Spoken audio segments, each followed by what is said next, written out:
راه هاد 7 الغلطات وهما السبب في اختفاء الفلوس من المحفظه ديالك. بحال الا عمرك عمرتيها اصلا بالفلوس. واش ما عمرك سولتي راسك فين مشات الفلوس؟ الفلوس كتجيب صعوبه وكتضيع بسرعه. تفاصيل صغيره كنديروها يوميا هي السبب في المعاناه الماليه.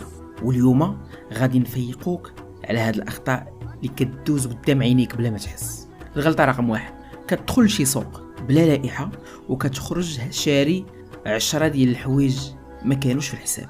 الغلطه رقم 2: المصاريف اليوميه الصغيره بحال القهوه، السيجاره، الحلوى كتجمع مليون سنتيم في العام. الغلطه رقم 3: التسوق وانت جائع، راه الجوع خبير في تضييع الفلوس.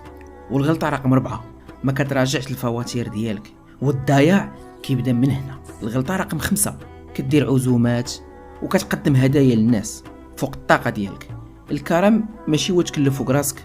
والغلطه رقم 6: كتشري باش تبان. اييه، واخا ما محتاجش الحاجه، مهم كتبان على بنادم وكتبان راك شاري. والغلطه رقم 7: بحال التامينات والاشتراكات اللي ناسيهم انت اصلا راه ما عندكش، هادو كيتخلصوا وانت ناعس. يعني خصك تراجع الامور ديالك. الفلوس كتستاهل التقدير ماشي التبذير. بدل العاده ديالك وشوف الفرق بعينيك.